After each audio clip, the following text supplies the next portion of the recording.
मेरा नाम शबनम है। मैं एक डिग्री कॉलेज की टीचर हूँ। मेरा आधे से ज़्यादा टाइम स्कूल में जाता था।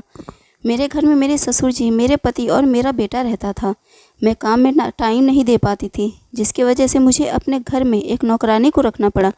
मेरी नौकरानी बहुत ही ज़्यादा अच्छी थी। वो पूरी ईमानदारी से दिन भर घर का काम करती थी और मेरे बेटे को भी अपने बच्चे जैसा ध्यान रखती थी। जब मैं आ जाती थी तो शाम तक वो भी अपने घर चली जाती थी। पर एक दिन कुछ ऐसा हुआ कि मेरे पैरों तले ज़मीन निकल गई। जब मेरी शादी हुई थी और मैं अपने ससुराल आई थी तो मेरी सासू माँ ज़िंदा थी। मेरी सासू माँ बहुत ही ज़्यादा खूबसूरत थी और बहुत ही ज़्यादा समझदार भी। मेरे पति 2 भाई थे, पर मेरे जेठ जी थोड़े शराबी थे, तो वो दिन भर शराब पीकर घर में हंगामा किया करते थे। इसकी वजह से मेरी सासू माँ बहुत ज़्यादा परेशान रहती थी। मेरे ससुर जी जितना पैसा कमाते थे, जेठ जी उसे शराब और जुए में उड़ा दिया करते थे। मेरे ससुर जी उन्हें बहुत डांटते थे। पैसे ना भी देते तो घर में इतना ज़्यादा हंगामा करते थे कि मजबूरी में उनको पैसा देना ही पड़ता था।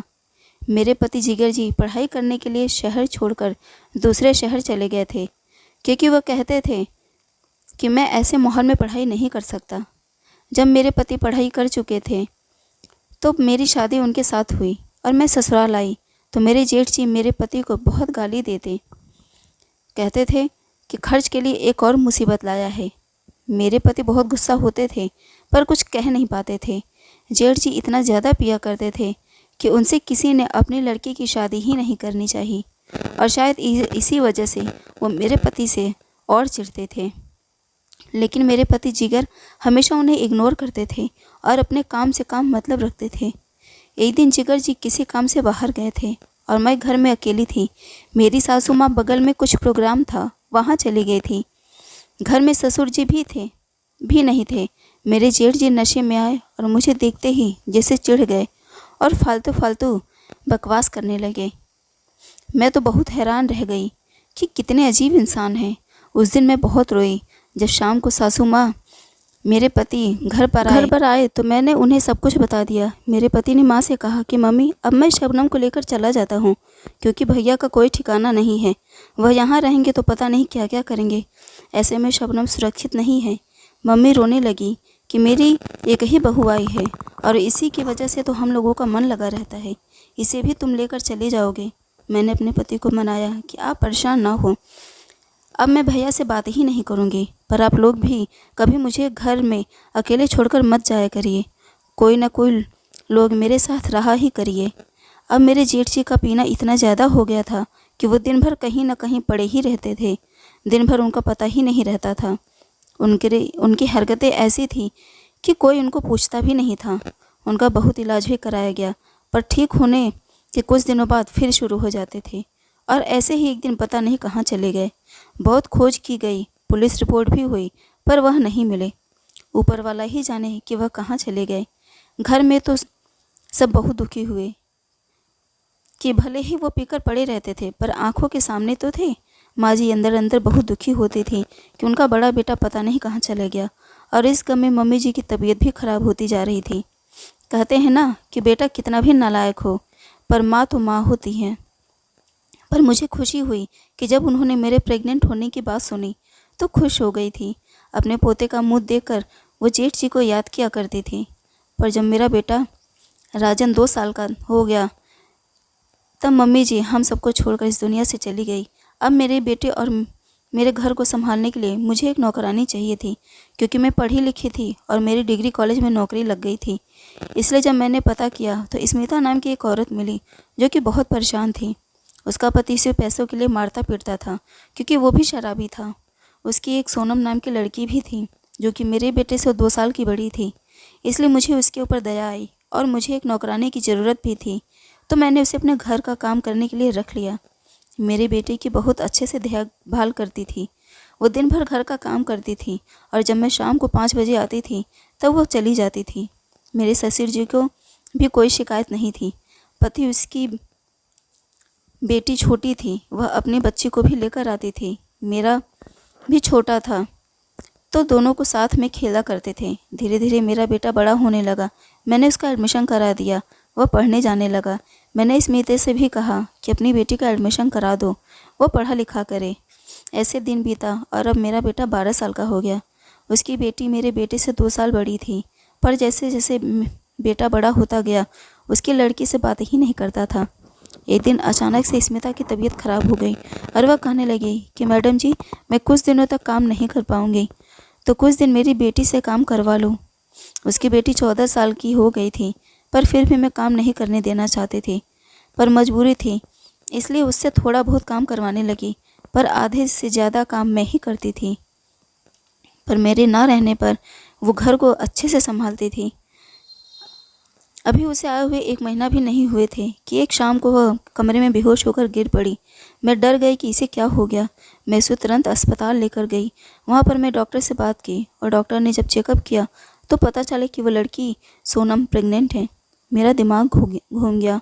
14 साल की लड़की प्रेग्नेंट कैसे हो सकती है और किसने यह घिनौना काम किया। अब ये बात मुझे स्मिता को बताना ज़रूरी था, इसलिए मैंने स्मिता को सब कुछ बता दिया। ये सुनकर स्मिता चौंक गई और रोने लगी। मैडम जी, मेरी लड़की के साथ क्या हो गया और किसने किया। स्मिता तो जैसे अपना होश ही खो बैठी। अपनी छोटी सी बच्ची को पीटने लगी और कहने लगी कि अब मैं इसे लेकर कहाँ जाऊँगी। मैंने उस लड़की से पूछा कि ये सब कैसे हुआ और कौन किया, तो उसने मेरे बेटे का नाम लिया। यह सुनकर मेरे होश उड़ गए कि मेरा बेटा ऐसी गंदी हरकत कभी नहीं कर सकता। तुम ऐसा कैसे कह सकती हो। मुझे बहुत गुस्सा आया, पर मैंने शांति से काम लेना ठीक समझा, जिससे कि वो सच्चाई बता सके। इसलिए मैंने शांति से उसे दिलासा देते हुए पूछा कि देखो सोनम, तुम डरो मत और साफ साफ बताओ कि ये सब किसने किया।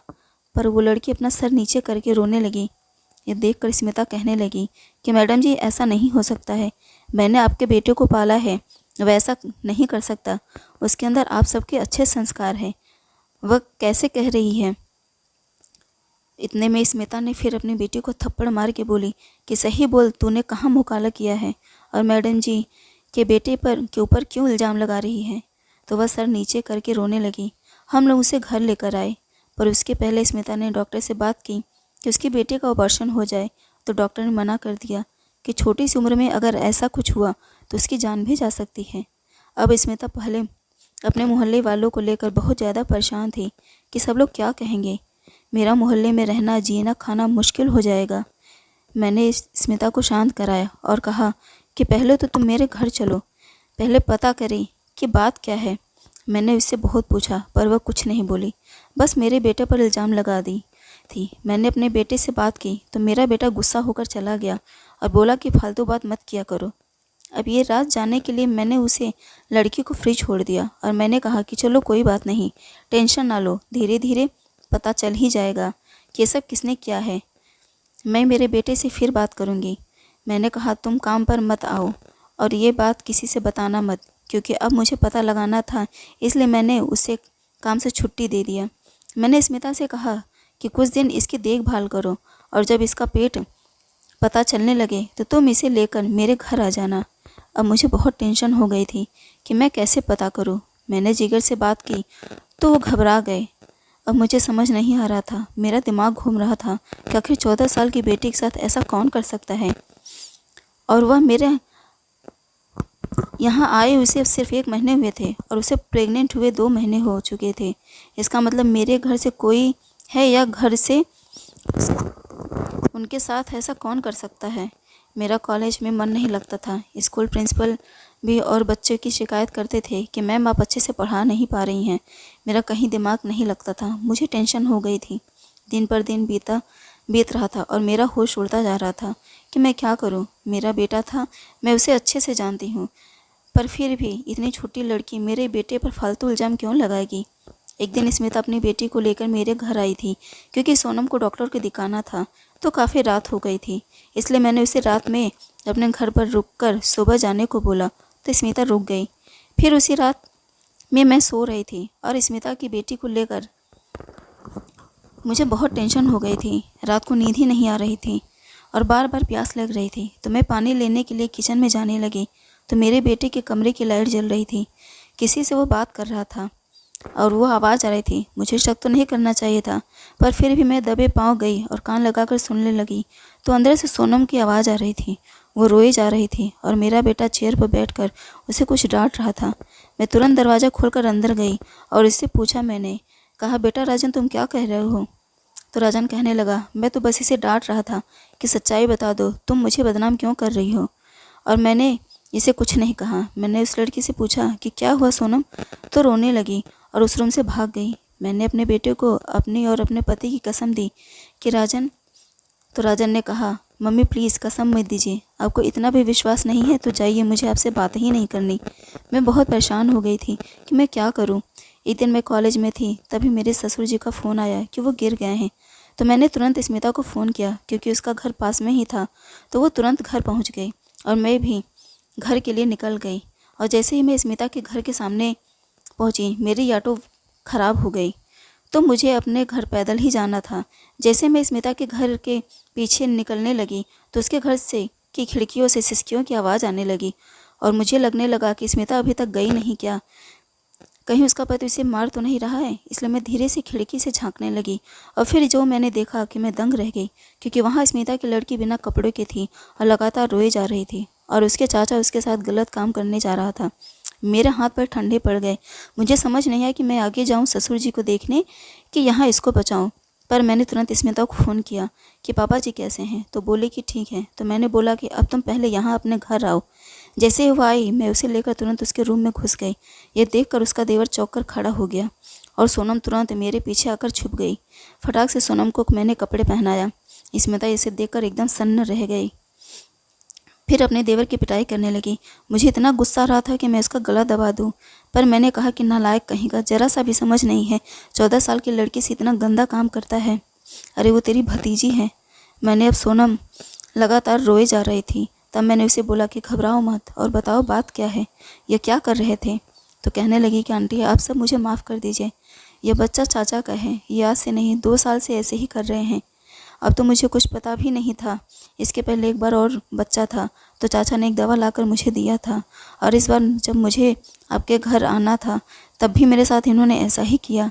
जब उस दिन हॉस्पिटल में पता चला तो मैं डर के मारे राजन भैया का नाम ले ली थी, पर वो बहुत अच्छे हैं, वो तो मुझसे बात भी नहीं करते। और आंटी उस दिन कमरे में राजन बस मुझे डांट रहे थे, तुम मुझे क्यों बदनाम कर रही हो, जो सच्चाई हो सबको बता दो वरना मैं घर छोड़कर चला जाऊंगा। मैं डर गई थी क्योंकि चाचा हमेशा धमकी देते थे कि अगर ये बात किसी को बताई तो तेरे माँ बाप को मार डालूंगा और तुझे घर से बाहर निकाल दूंगा। मैडम आप मुझे बचा लीजिए। यह सब सुनकर स्मिता रोने लगी। इतने में स्मिता का हस्बैंड भी आ गया तो स्मिता उस पर टूट पड़ी कि कितना पीते हो, अपने भाई पर भी ध्यान नहीं रखते कि तुम्हारी बेटे के साथ उसने क्या क्या किया। मैंने तो तुरंत पुलिस को फ़ोन किया और अब इस इंसान को छोड़ना समाज के लिए गंदगी का रास्ता खोलना है, इसलिए पुलिस आई और सारी बात सुनकर उसे ले गई और उसे कड़ी से कड़ी सज़ा मिली। और 14 साल की बेटी प्रेग्नेंट थी, उसको अबॉर्शन भी नहीं हो सकता था, इसलिए अब क्या किया जाए समझ ही नहीं आ रहा था। तब मैंने स्मिता की लड़की को पूरे साल भर अपने घर में रखा, उसे घर से बाहर नहीं निकलने दिया करती थी। डिलीवरी भी उसको ये मैंने अपने घर पे कराई और फिर बच्चे को अनाथ आश्रम में दे दिया, क्योंकि मैं नहीं चाहती थी कि स्मिता कि उसकी बेटी के लिए आगे कोई परेशानी का सबब खड़ा हो। बेचारी 15 साल की बेटी क्या ही कर सकती थी।